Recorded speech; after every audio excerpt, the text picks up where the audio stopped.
और इस परिवार और पार्टी का शुरू से ये रहा है कि चुनाव हारते हो तो वोटर पे ठीकरा फोड़ दो, या इलेक्शन कमीशन पे ठीकरा फोड़ दो, या इलेक्शन कमीशन के नियमों पर, कार्यप्रणाली पर प्रश्न चिन्ह खड़ा कर दो। मेरा राहुल गांधी से सीधा सवाल है, किस बात का डर है Rahul ji?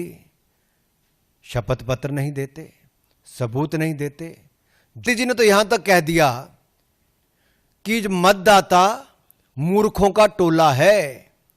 Indira Gandhi said voters a bunch of fools. और इस 77 का चुनाव हारने के बाद कहा। 1999 में जब राजीव गांधी जी हारे तो उन्होंने बैलेट पेपर पर ठीकरा फोड़ दिया। वो उस समय कहते थे इलेक्ट्रॉनिक मशीन लाओ, आज उनके सुपुत्र राहुल गांधी जी कहते हैं कि भाई ईवीएम बंद करो, वापस बैलेट पेपर पे जाओ।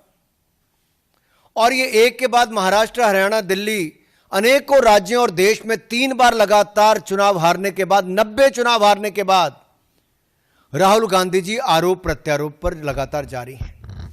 अब इनका मॉडस ऑपरेंडी क्या है राहुल जी का?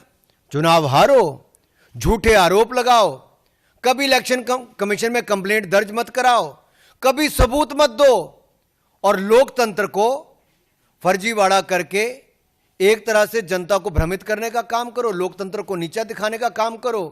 सीधा सवाल है, किस बात का डर है राहुल जी? शपथ पत्र नहीं देते, सबूत नहीं देते, झूठे आरोप लगाकर भाग जाते हो, और यही आपका तरीका हो गया है। भ्रम फैलाया चुनाव के समय संविधान का लेकर, आज संवैधानिक संस्थाओं पे प्रश्न चिन्ह खड़ा करते हो। और ये देखिए, शूट एंड स्कूट का इनका पुराना है।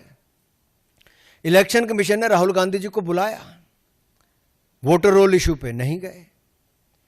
उनको कहा एविडेंस दे दो, बार बार कहा, नहीं दिया राहुल गांधी जी ने और कांग्रेस पार्टी ने। और यहां तक कि representation of people's act, RP act में अगर देखें सेक्शन 80 में, तो नो इलेक्शन पिटिशन फाइल की इनके किसी भी नेता ने, किसी चुनाव लड़ने वाले ने। और अगर आप दाहिनी ओर देखेंगे तो इंडियन नेशनल कांग्रेस और आरजेडी को, ये पूरा चार्ट देखिए आप ध्यान से। इलेक्शन कमीशन आज 13वां दिन हो गया लगातार बिहार में, वहां तो इनकी कोई इस तरह की बातचीत नहीं है, खुले मन से इलेक्शन कमीशन बात सुन रहा है, बिहार के लोगों को कोई दिक्कत नहीं है।